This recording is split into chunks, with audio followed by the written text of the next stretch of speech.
This episode is sponsored by Master Class. Though it is really important to know stuff, Master Class's world-famous instructors show you how to do what's important to you. When I set out to prepare for this podcast almost exactly 1 year ago, I knew in April 2020 that I needed to get better at writing. That's where one of my favorite authors, Malcolm Gladwell, came in. Master Class makes it possible for me and others wanting to improve their writing to take a class from Malcolm Gladwell on writing at our own pace. You can watch, and in many cases listen to awesome instructors like Malcolm Gladwell teach you how to do what's important to you. You want to be a better cook? Gordon Ramsay teaches you how on the Master Class platform. You want to learn how to act? Natalie Portman teaches you on the Master Class platform. Grow yourself and support Forgotten Wars by trying Master Class for the year using the link in our show notes. Learn how to do what's important to you from the experts. Now, to our episode. This is Forgotten Wars. Before we hear about how the Second Boer War should have started, I want you to know about one of the war generals who in some ways was on the right side of history. You could say he was on the wrong side of some things. Denys Wrights served under this general and had this to say about a very unusual man in this general's entourage from time to time. Wrights writes the following, quote, "Attached to the general was a prophet, Nicolaas von Rensberg, a strange character with long flowing beard and wild fanatical eyes, who dreamed dreams and pretended to be possessed of occult powers. I personally witnessed one of the lucky hits to which he owed his reputation, for one morning while we were congregated around the general's cart, von Rensberg was expounding his latest vision to a hushed audience. It ran of a black bull and a red bull fighting and goring each other, until at length the red bull sank defeated to its knees, which he interpreted to mean that the British would soon be in like case. As he stood before us, his arms outstretched and his eyes ablaze, he suddenly called out, 'See who comes!' And looking up, we made out a distant horseman spurring towards us from the east. We waited in silence for the rider. When he came up, travel-stained and weary, he produced a letter from General Botha, hundreds of miles away. When General de la Rey opened and read it, his face lighted up, and in a voice ringing with emotion he said, 'Men, believe me, the proud enemy is humbled.' He went on to tell us that the letter contained news that the English had proposed a peace conference. Coming immediately upon the prophecy, it was a dramatic moment, and I was impressed, even although I suspected that von Rensberg had stage-managed the scene.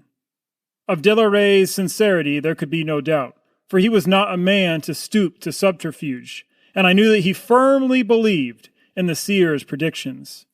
These tidings caused a great deal of stir and excitement during the next few days, and many of the men thought that the war was as good as over."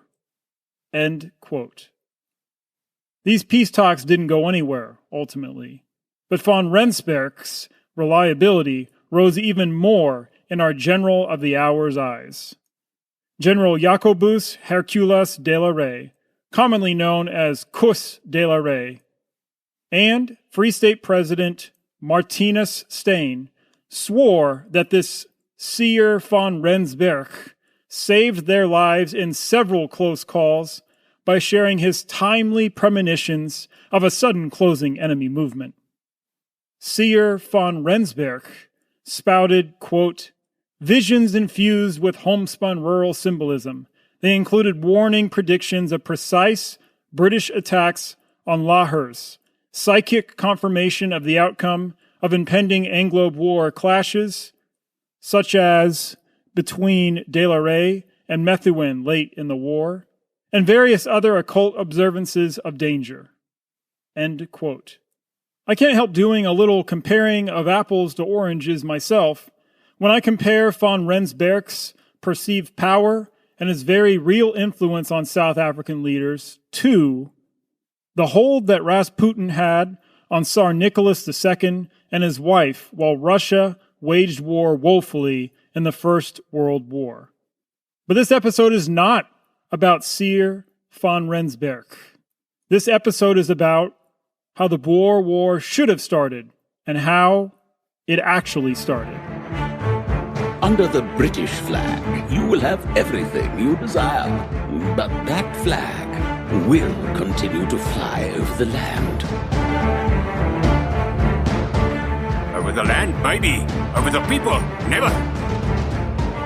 You will see me in the field, fighting for our independence, long after you and your party who make war with your mouths have fled the country. I don't think the Boers will have a chance. Disarm your blacks. Active part of a white man in a white man's war. Civilized war is awful. Now back to General Kuss de la Rey, the general who put a lot of trust into the words of Sir von Rensberg. This should not be all that you remember about General Kuss de la Rey. De la Rey proved to be one of the competent and courageous generals of the Boers. He also proved to be a statesman on the right side of history, at least before this Boer War. Thomas Pakenham describes de la Rey with something approaching awe, if it isn't full-on awe. Quote, among all the Boer leaders of this period, with the exception of President Steyn, de la Rey stands out as morally the most powerful and the most unyielding. It was he who was to keep alight, in his purest form, the fierce flame of Afrikaner nationalism. The grandson of an immigrant from Holland, he and his family had settled at Lichtenberg, in the dry, empty plains of the western Transvaal. De la Rey seemed to epitomize the best side of the Boer character. Kuss, Uncle Kuss, as people called him, was deeply religious, a small pocket Bible rarely out of his hand. He was a man of formidable looks, the long, neatly trimmed brown beard, the large, aquiline nose and high forehead, the deep-set glowing eyes having him at 52 a prematurely patriarchal appearance. And he was a man of formidable silences. When he did speak, rising to his feet in the Volksraad, people remembered his words. No words of his were to be better remembered than his speech condemning Krieger's war policy. Like President Steyn, de la Rey had believed up till the last moment correctly that war was not inevitable. In the final debate in the Volksraad that September of 1899, de la Rey had aligned himself with Joubert and the Progressives. They should continue negotiations, he said. Above all, they should not put themselves in the wrong by invading the colonies, those being the Cape Colony and Natal, to name a couple. If there was to be a war, it should be a war on their own territory. End quote. De la Rey's words that follow are iconic. Quote, the Afrikaners had been chased from one land to another, but in all those lands graves were dug for British soldiers. As England's case is unjust, time will bring her to fall. Before that happens, we have land enough to keep on burying British soldiers. But is it not better to make more concessions as long as independence remains? End quote. So did President Krieger reply with persuasive logic or soaring rhetoric? You guessed it, no. In what would prove to be one of the most bitter moments of irony, Krieger resorted to calling de la Rey a coward.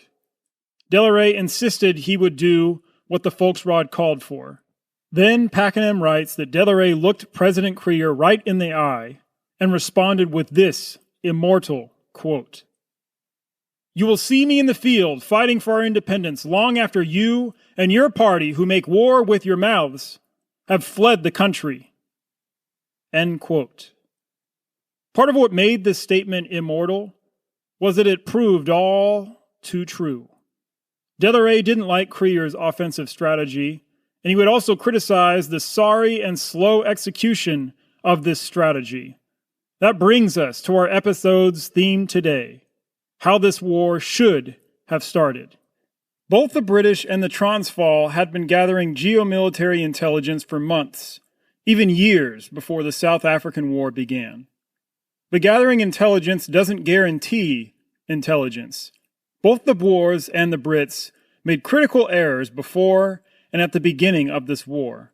Neither side, or the rest of the world to be fair, had realized the offensive potential of the machine gun. Both sides used the machine gun as more of a defensive, auxiliary weapon. Many leaders and even rank and file knew better than to underestimate their enemy. For example, the British General Redvers Buller knew all too well how formidable Boer warriors would be. But many in the leadership and rank and file of both armies grossly underestimated each other.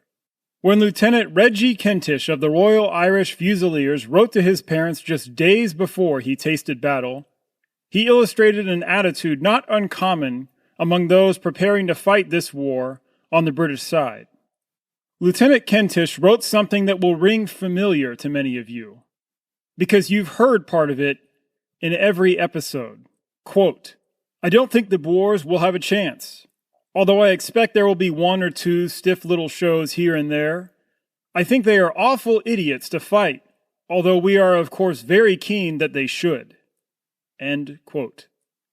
Many of the British military and political leadership woefully underestimated what beating South Africa's Boers into submission would cost in pounds and in lives.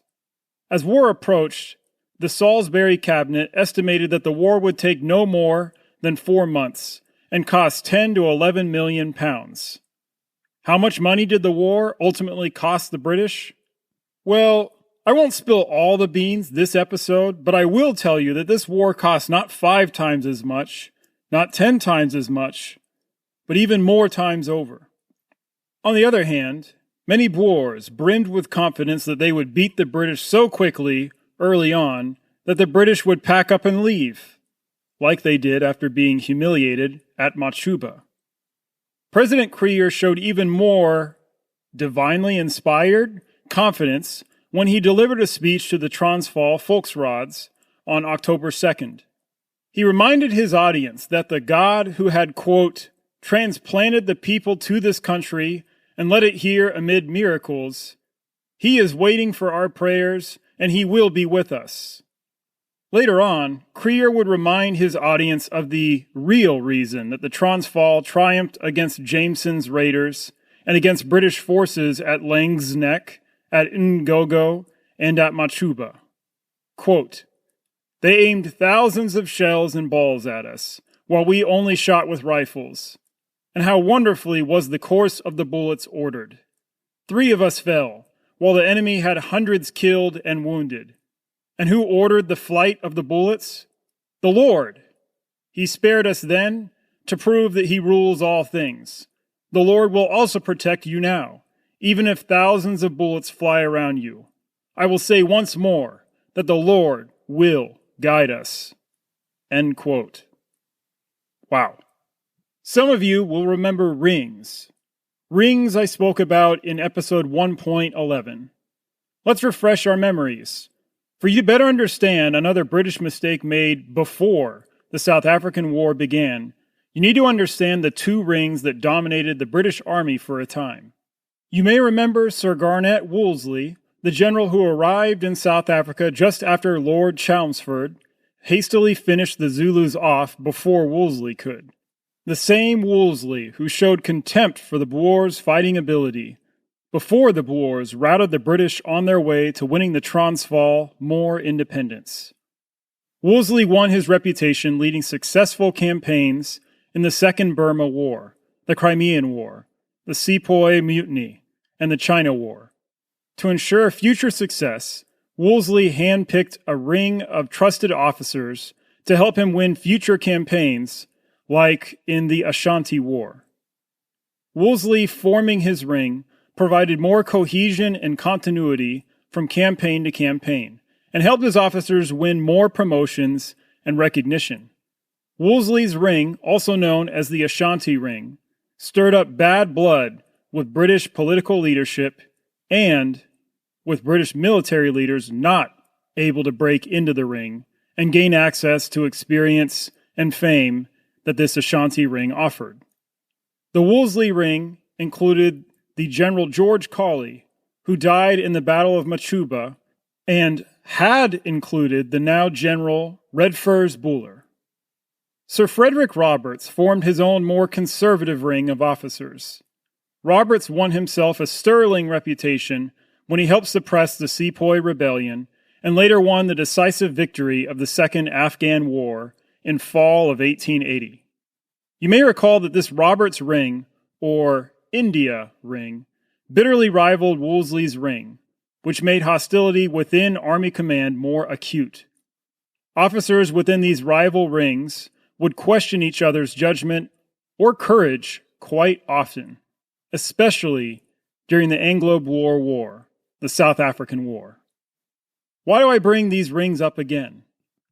Because the Wolseley Ring was about to pay the price for not only mistakes General Buller would make early in the war, Buller would also pay for decisions made by the British cabinet, decisions made by Lansdowne of the War Office, someone who had served under Sir Roberts in India.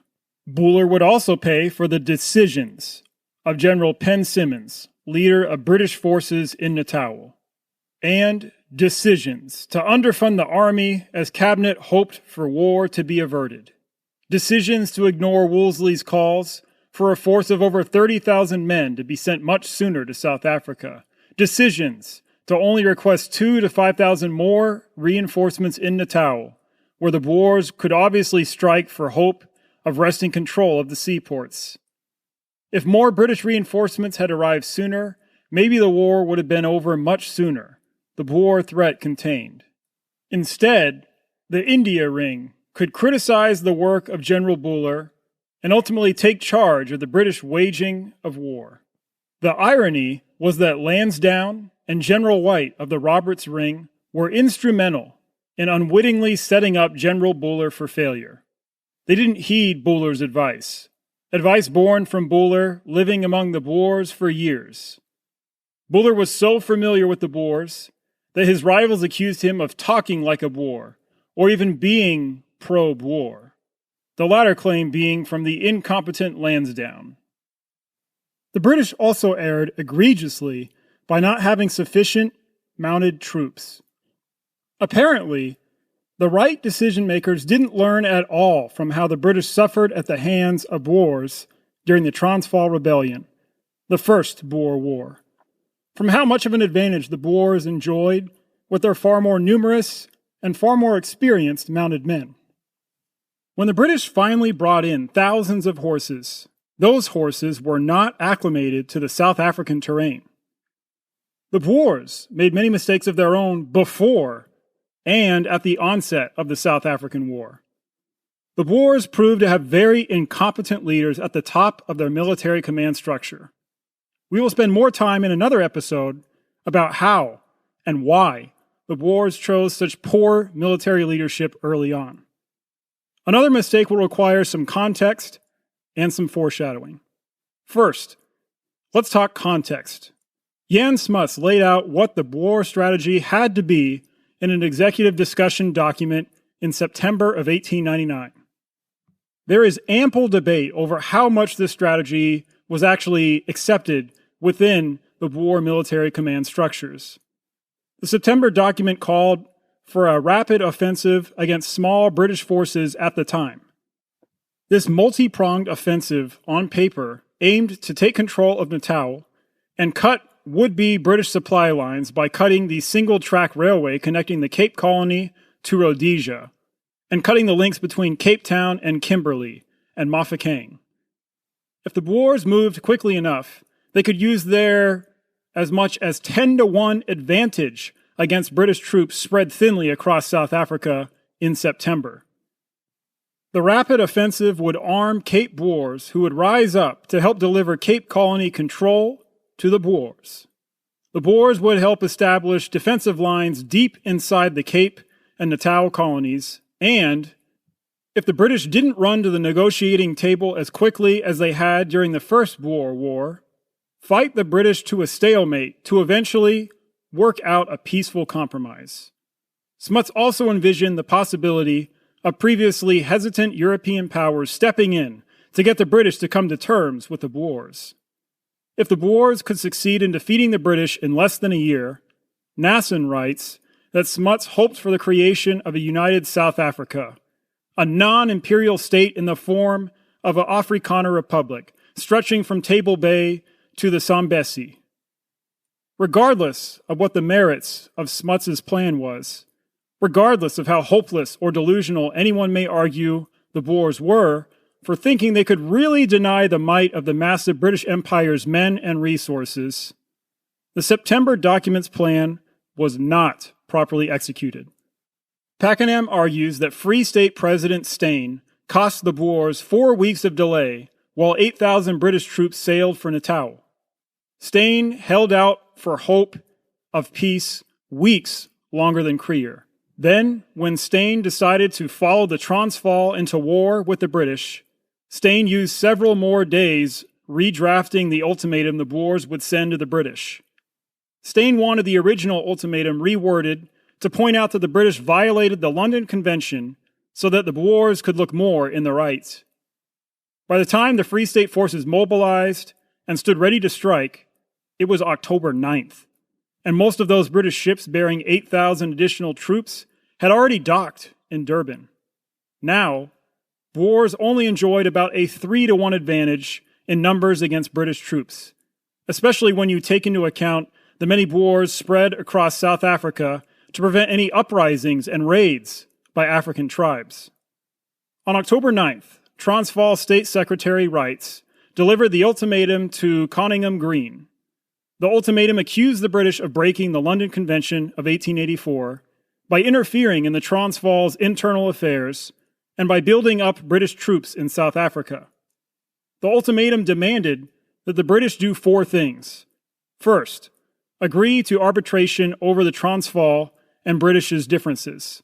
Second, withdraw British troops on the Transvaal's border immediately. Third, withdraw all British troops that had arrived in South Africa since June 1st. Fourth, turn around the rest of the British troops sailing for South Africa. If the British didn't comply with all 4 points, the Transvaal would, with great regret, be compelled to regard the action as a formal declaration of war. In the words of Pakenham, this ultimatum was, quote, the voice of David as he took his sling to smite Goliath, end quote. This Boer ultimatum could not have come at a better time for Chamberlain. He and the rest of British cabinet had written an ultimatum of their own that they knew the Boers would not accept. This ultimatum demanded that the Transvaal grant the franchise to Uitlanders who had lived in the South African Republic for scarcely 1 year. 1 year. This ultimatum would merely have served as a transparent attempt to justify aggression against the Boers. But just a day before this 1-year residency ultimatum was to be transmitted, the Boers delivered their own ultimatum to Green. Chamberlain was ecstatic. They have done it! He wouldn't have to send the ridiculous British ultimatum after all. If you would like to help keep Forgotten Wars producing and growing, would you do at least 2 of 3 things? First, would you share a link to the podcast with someone you think might enjoy it? Second, if you're listening on Spotify, Google Podcasts, or other providers, will you make sure to like or follow our podcast? If you're listening on Apple Podcasts, would you give us a 5-star rating and write a thoughtful review there? You can even do that while you're listening. Lastly, if you want more from the show, bonus episodes, behind-the-mic access, transcripts and sources, and much more, and you want to support the show, check out our Patreon page at patreon.com/ForgottenWars. That is patreon.com/ForgottenWars. The link is also in this episode's notes. Thanks to those of you who have done one of these things already. Know that you're appreciated. Now, back to our episode. One of the Boer's heroes from the First Boer War did not completely buy in to Smuts's rapid offensive plan, or even into the need for war itself, for a time. Piet Joubert led the progressive bloc in the Transvaal's Volksraad, and always claimed that the Transvaal should grant franchise to Uitlanders after 5 years' residence. Joubert argued that this lower requirement would not be a danger to the Republic. Then, when Joubert agreed to lead the Transvaal's forces, he was frustrated by Steyn taking so long to finally plunge the Free States forces into this war. But Joubert hampered the Boers' war effort further by organizing the troop mobilization so poorly that many men had no tents to protect against the seasonal rains. The mules purchased were weak, and the wheels of the transport wagons were falling apart. Both Commandant General Piet Joubert and Assistant Commandant General Piet Cronje let their troops fall into a trap early in the war. Both Boer leaders opted to besiege greatly outnumbered British troops in their paths. Instead of making lightning attacks, which were much more in the Boer warrior's wheelhouse, both men showed short-sightedness and incompetence commanding large Boer forces. Neither demonstrated any ability to follow victories through to full fruition, whether that be full destruction or encirclement of defeated British forces. Both generals ignored the calls of younger, but wiser, officers to abandon siege tactics that wasted the numerical advantage that the Boers had at the beginning of the South African War. Joubert gained a reputation as a fine commander, defeating much smaller British forces during the First Boer War, and various African tribes afterwards. But even Joubert didn't believe in his own hype. Cronje's performance was less surprising, since he opted to besiege rather than storm greatly outnumbered British forces at Potchefstroom during the First Boer War. Cronje achieved fame and favor needed to be named Assistant Commandant General for the South African War by fighting in wars against African tribes, loyally supporting President Kruger in the Volksraad as a representative for Potchefstroom, and being the one who captured Dr. Leanda Starr Jameson and his little band of raiders in January 1896. Cronje's, the Kruger cronies' incompetence would cost the Boers dearly during the South African War, not just at the beginning. Some Boer leaders made mistakes in where they placed their hope. We already heard about how some talked themselves into believing that God picked their side in this coming war. But some Boer leaders also placed their hope in help from across the globe, from other powerful nations. We already referred to Smuts's hope in help from other European powers, but he was not alone. Martinus Steyn reached out to U.S. President McKinley for intervention, hoping to prevent the South African War.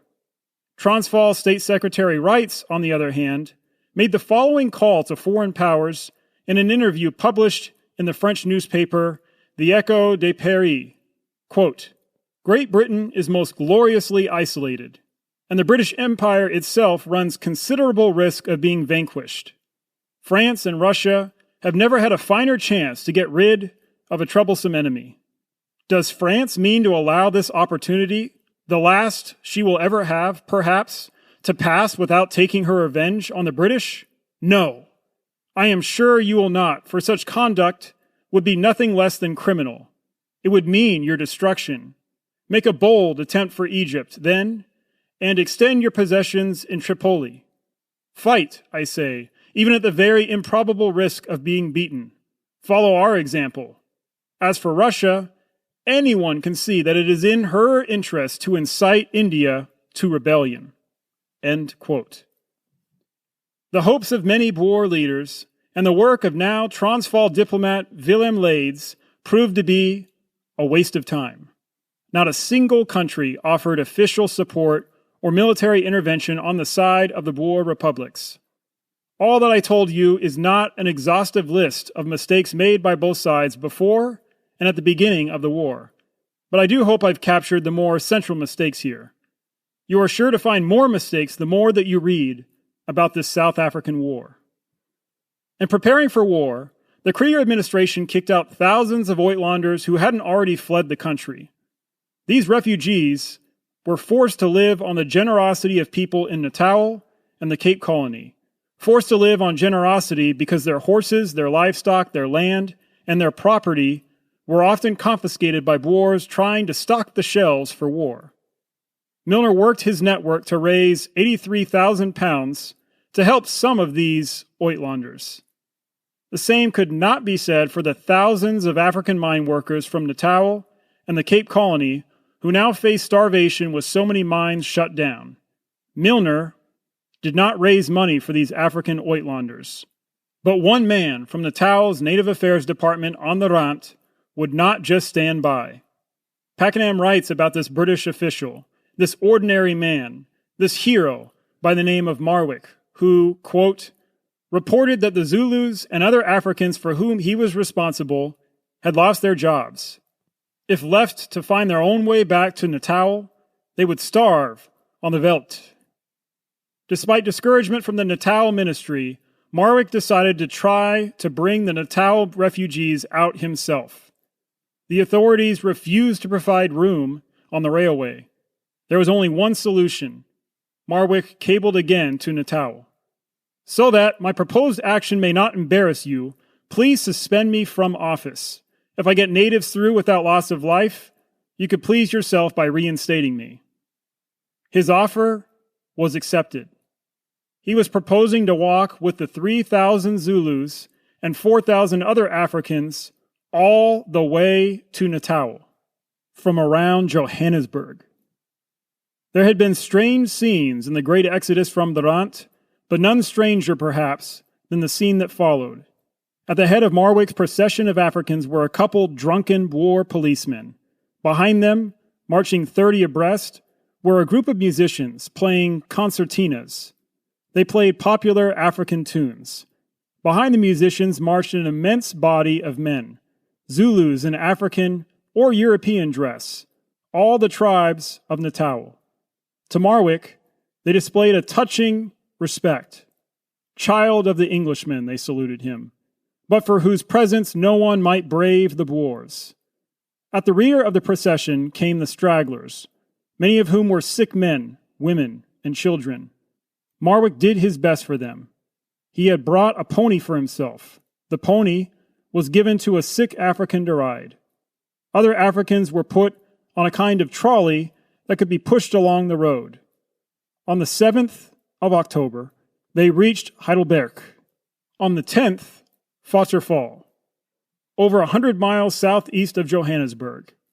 By the 13th, they had marched the 170 miles to Joubert's camp at Volksrust on the Natal frontier.